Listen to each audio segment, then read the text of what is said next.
Hello and welcome back. I am Mr. Sosotris, and this week I am doing my June wrap-up. So June was kind of a weird month. Normally I have a lot of commute time, and so I go through audiobooks pretty quickly. But this month I've been going through a podcast, and so that has taken up quite a bit of time. And it's a history podcast, and it's basically an audiobook, but I will talk about that when I finish it next month. So that has eaten up a lot of my normal audiobook reading time. Mostly this month it's just physical books, ebooks, and like one audiobook. But that's okay. It's going to be fun. Let's get into it. So the first thing on my list is series that I finished in the month of June, and I've already done a whole video review of this series, so I'm not going to go into tons of depth on this one, but I finished Claire North's Songs of Penelope trilogy. I loved this one. This was a really phenomenal series. It sort of reinvented itself each time, and so each of the three books sort of has its own distinct voice, which I really liked, and the third book is such a satisfying finale. It was really phenomenal. Next up is series that I started in the month of June, and there's a few of these. I started the Murderbot series. I've never read those before, by Martha Wells. The first book, All Systems Red, I devoured that one really quickly, and so I'm waiting for book 2 to become available on Libby so I can check that one out, but I'm really enjoying them. I think those are books that I will eventually get myself just to have on the shelf, so I can reread them, because they're a lot of fun. The vibes are just perfect, and I don't know, it's a perfect combination of cozy, sarcastic, perilous. I don't know, it's sci-fi that seems like it was written specifically for me, and I really am enjoying that. So I'm looking forward to reading book 2 of that one. I did also read the first book in James S.A. Corey's new Captives War trilogy. They're the authors that write The Expanse, and I really liked The Expanse. The first book is called Mercy of the Gods, and I'm really excited to see where the series goes. I know this is planning on like being a trilogy rather than a big long series like The Expanse was. And I'm curious to see where it's going, because it's setting things up for really cool stories down the line. But I wasn't as captivated immediately by the characters in the first book as I was with The Expanse. The world building is still great, and the concepts are really good, and I get the feeling that once things kind of get going, it's going to be really satisfying, and it's going to retroactively make the first book work a lot better. But when you just kind of read it and aren't able to jump right into the next book, it felt like it was treading water a little bit. Now, I know there's a lot of character stuff that has to happen first, because character arcs are kind of a hallmark of those authors. I am interested to kind of see where it's going, but the thing was, none of the characters were really immediately likable. There were some that were interesting, but they weren't really people that captivated the reader. Like, you weren't really rooting for them. You were more just rooting for you as the reader to sort of get answers to all of your questions. The characters weren't really that engaging. And I mean, I really liked how they were sort of emotionally complex and morally gray, and that was fine, but they didn't really grab me. There was a lot of characters in The Expanse that immediately kind of grabbed your attention, and there were some that were sort of heroic, and then there's some that weren't, and then there were some that were like borderline evil, but not quite, but they were on your side, so it was fine. And all of them, you really like grew to care for sort of the whole cast of characters. And I think in this one, you're not entirely sure who all is going to sort of make it, because it starts out with kind of a big cast of characters, and then they kind of get whittled down as the narrative sort of zeroes in on the main players, on who's going to be kind of the most important going forward. And so for a long time, there's people, it's like, oh, okay, are we supposed to follow this person? Oh, no, they're not important. Is there this person? No, not really. And so, I don't know, I wasn't really able to engage with the main characters as much. I am excited to continue the series, but the first book really didn't grab me the way the first book of The Expanse did. So that's okay. I also started a new series. It's a fantasy romance comedy kind of series called The 13 Kingdoms. The first book is called The Reluctant Companion, and I had a lot of fun with this one. This is just goofy slapstick buddy comedy kind of stuff. It's sort of the grumpy one, and then the fun-loving one, and they get thrown together, and over time they fall in love, and it's very silly, but I had a great time with it. It was funny. It was well plotted. This is just an enjoyable comedic romp that is a lot of fun. There's a section with like a giant weasel that's hysterically funny. So I really did enjoy this one, and I'm looking forward to continuing the series. Oh, the author's name is H.L. Day. Next up is my nonfiction reads, and I've been reading more nonfiction this past month, and so there's a couple books that I wanted to talk about. The first one is An Indigenous People's History of the United States by Roxanne Dunbar Ortiz, and this one was really phenomenal. It's one of those ones where you kind of already know a lot of the kind of horrifying stuff that is at the heart of sort of what colonialism is, and how the founding story of the United States involved quite a bit of genocide and unsavory stuff. But I really appreciated how this one just linked everything together and showed that it wasn't just sort of one thing that happened back in the day and then we're past it. It kind of showed how there was this continuous trend of either mistreating the indigenous peoples of the United States or subverting them or manipulating them, and it was sort of a trend that continues on through the present day. So there's quite a bit of really informative stuff in here. It was very scholarly. This is a very compelling, wonderful read, and I really, really enjoyed this one, but it was very bleak and depressing, but worth reading. The other nonfiction book that I read this past month was A World Lit Only by Fire by William Manchester. This is a look at sort of how the medieval mindset changed and evolved during the Renaissance in Europe. So it talks about sort of the broad strokes of sort of what happened over the course of the Renaissance in Europe. And so we've got a number of kind of big events. There's, Henry VIII, you've got Magellan's Voyage, Christopher Columbus, the Protestant Reformation. That part was really incredible. It really blew me away.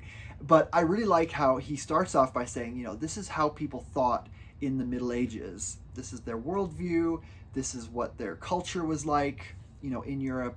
And then this is how all the things that happened in the Renaissance either challenged or changed those established worldviews. So it's looking at sort of the mindset and how it shifted based on the things that were discovered or invented or discussed during the Renaissance.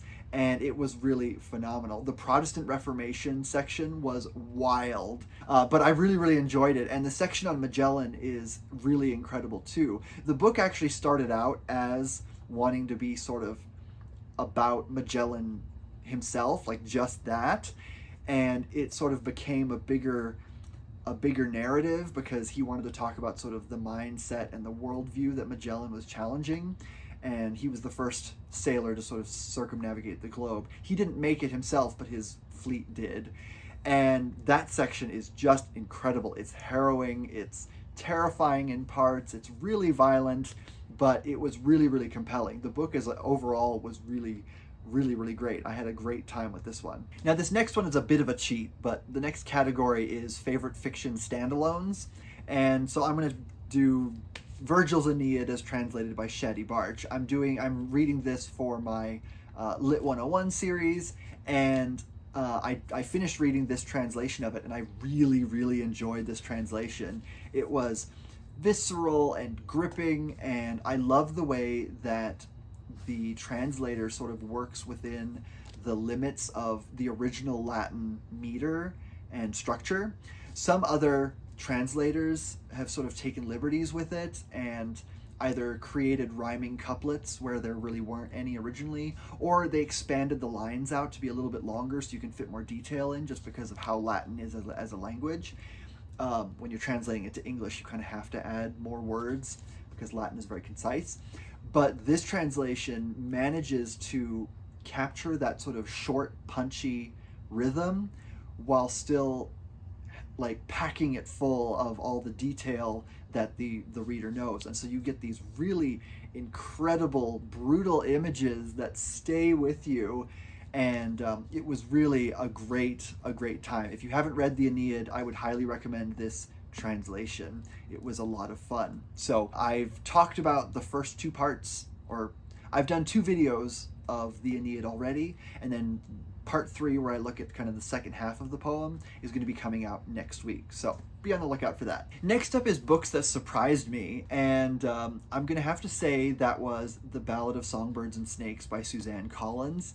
I'd thrown this onto my Libby holds for like a while ago, and I was just like, yeah, I'm curious. I really liked the Hunger Games, and I wanted to see kind of how a prequel would work. And I was honestly just expecting it to be sort of escapist and, you know, just kind of a violent thriller kind of story, you know, political thriller kind of thing. And I wasn't really expecting it to kind of affect me as much as it did, but it's a really, really well-written book because it follows the character of Coriolanus Snow, and we see him as a complete person, but it doesn't try to turn him into a likable character. We see him as a complex, multifaceted character, and we do root for him at times, but it is very transparent about the fact that he's kind of always been a bad seed, and he had an opportunity to sort of be a better person, and he gave in to sort of his anxieties about class and anxieties about losing his prestige and wealth, and how that sort of caused him to make decisions that led him to who he was when we saw him in the Hunger Games. So I really, really, really enjoyed this one. I was honestly expecting it to just be kind of a fun, quick read, and I was completely obsessed, and I devoured it within like a day and a half, I think. I could not put it down. It was so good. So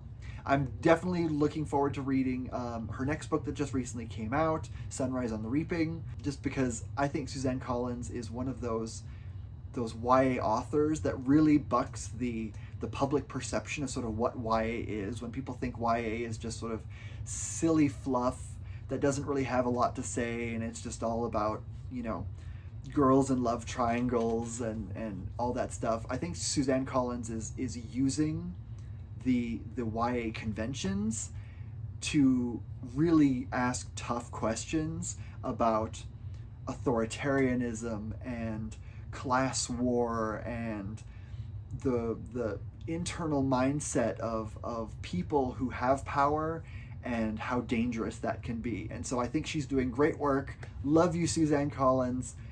Big fan of the Hunger Games. I really enjoyed this book. Now, my final category is usually books that disappointed me, but honestly, I didn't really read anything this month that disappointed me. I thought it was all really good, which is great. I'm not usually that hard on books. If there's a book that's sort of poorly written, or it's disappointing, or it's just not something that I'm personally into, I'll probably mention that, but very rarely is a book like bad. I know people tend to use that descriptor sort of too much. If sort of they didn't personally like it, they think that the book failed because it didn't grab their attention.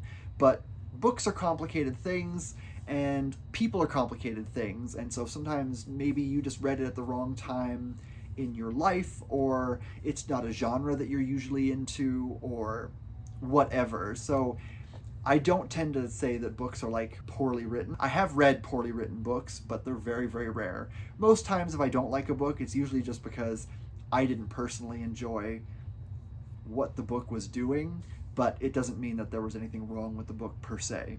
Looking forward to next month. I know next month is going to be like all ancient Rome all the time because I'm reading quite a few things on the history of ancient Rome. It's meant to coincide with my reading of the Aeneid. It's sort of backstory for the historical context of the writing of the Aeneid is mostly why I started reading them. But I just genuinely like ancient Roman history, so there's going to be a lot of that next month, so I'll be talking about those. As for what I want to read next month, I feel like I need to break out my Kobo again and just read through my backlog on there. I've got quite a few media tie-in books like Star Trek, Star Wars, there's the new Batman books, and I've really wanted to read them, but I always feel like I have to read something more serious, and and thought-provoking, and I'll get to that eventually, but I kind of want to take a break for next month because it's going to be July, it's summer, it's fun and everything. So I think I'm just going to read fun, enjoyable books that make you think a little bit next month, and I'm okay with that. So that's going to be next month. And next week I'm going to be finishing my talk on the Aeneid. As for the Lit 101 series, the next thing I'm going to be talking about is probably Ovid's Metamorphoses, but I'm not going to jump right into that right away. So I think that will be sort of down the road a little bit. I do know that I want to start doing my in-depth summaries of the 3 Another Day books by Gregory Maguire, the Wicked sequel trilogy, as it is, because Wicked Part 2 comes out in November. So I think I'm going to actually push that off. I think I'll be doing those maybe in like September and October, and then, you know, when we get to November, because everyone's going to be kind of in that Wicked mindset. And I think there's his new prequel, Elfie, that either is coming out or has come out. Not quite sure what that is, but it's fine. I just kind of go with it. I'm still kind of on my book buying ban. I've been pretty good about not buying new books that I just am buying just for the sake of buying, just so they can sit on my shelf for forever. I have purchased a few books, but it's mostly either been books that I read right away because I wanted to, or books that I have read already and I wanted like a physical copy of it. So, you know, I am being more mindful of my over-consuming habits because it's a bad habit and I am out of shelf space. So for now, I need to just not buy books just for the sake of buying them. But that's okay. It's all good. With that said, I will see you next week. I will let you go. And in the meantime, happy reading. Bye.